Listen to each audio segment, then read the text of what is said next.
नमस्कार मित्रांनो, कसे आहात तुम्ही? स्वागत आहे तुमचं आपल्या या यूट्यूब चॅनलवर। आज आपण पाहणार आहोत अधिक मासात अधिक फळ मिळावे म्हणून कोणत्या 20 गोष्टी तुम्हाला माहीत असल्या पाहिजेत। तर चला मग व्हिडिओला सुरुवात करूया।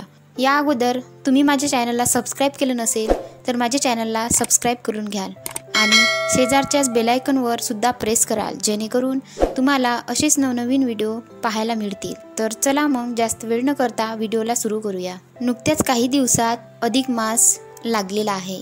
अजूनही तुम्ही अधिक मासाचे अधिक फळ मिळावे म्हणून काही प्रयत्न केले नसतील तर महत्त्वाच्या 20 गोष्टी जाणून घ्या आणि त्यापैकी तुम्हाला शक्य आहे ती उपासना सुरू करा।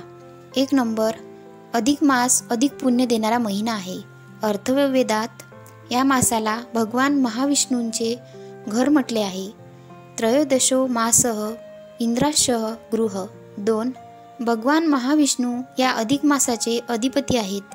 अधिक मासाची कथा कृष्णावतार व नृसिंहावतार यांच्याशी निगडीत आहे, म्हणून या महिन्यात भगवान श्रीकृष्ण, भगवान नरसिंह यांची पूजा केली जाते। 3. या महिन्यात भगवद्गीता, श्रीराम कथा, गजेंद्र मोक्ष कथा, नृसिंह कथा यांचे पारायण केले जाते।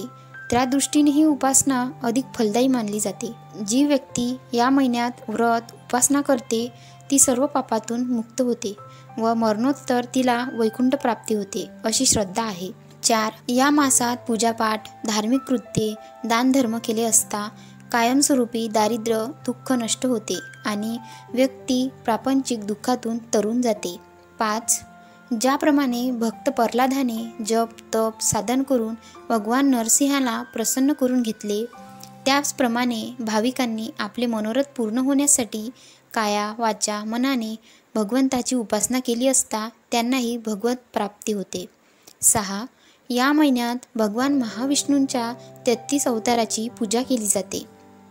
विष्णू, जिष्णू, महाविष्णू, हरी, कृष्ण, भदोषज, केशव, माधव, राम, अच्युत, पुरुषोत्तम, गोविंद, वामन, श्रीश, श्रीकांत, नारायण, मधुरिपू, अनिरुद्ध, त्रिविक्रम, वासुदेव, यज्ञतोनी, अनंत, विश्वाक्षीभूषण, शेषशायीन, संकर्षण, प्रद्युम्न, दैत्यारी, विश्वतोमुख, जनार्दन, धारावास, दामोदर, मर्गादन, श्रीपती असे महाविष्णूचे हे 33 अवतार।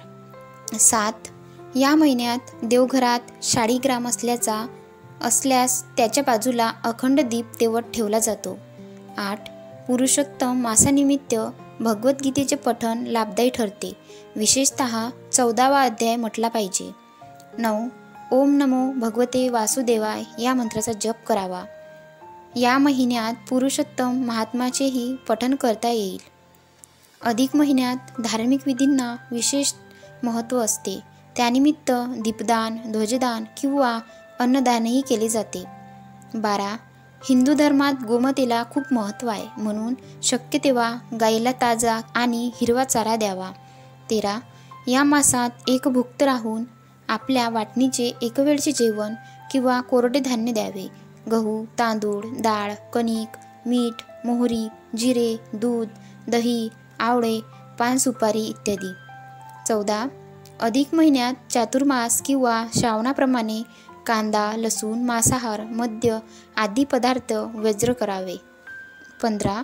अधिक महिना शुभ आहे, तरी देखील या महिन्यात साखरपुडा, लग्न, मुंज, खरेदी इत्यादी शुभ कार्य करत नाहीत, कारण हा महिना आध्यात्मिकदृष्ट्या महत्त्वाचा असतो। त्यावर लक्ष केंद्रित करून पुण्य पदरात पाडून घेतले पाहिजे। 16. अधिक मासात सर्वात्र सिद्धियोग, दीपुष्कर योग, अमृतसिद्धी योग जुळून आले आहेत। दानधर्म करून या योगांचा लाभ घ्यावा। 17.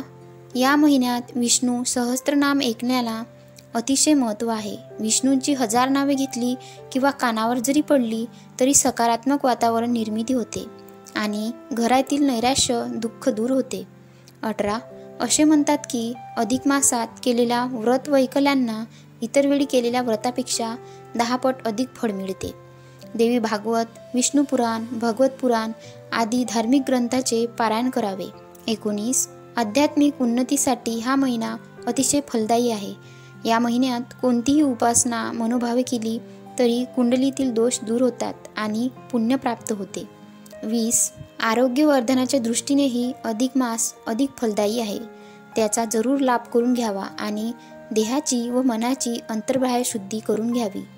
तर मग मित्रांनो, तुम्हाला हा माझा व्हिडिओ कसा वाटला मला हे कमेंट्स बॉक्समध्ये नक्की कळवाल। Thank you very much. हर हर महादेव। ओम नमः शिवाय।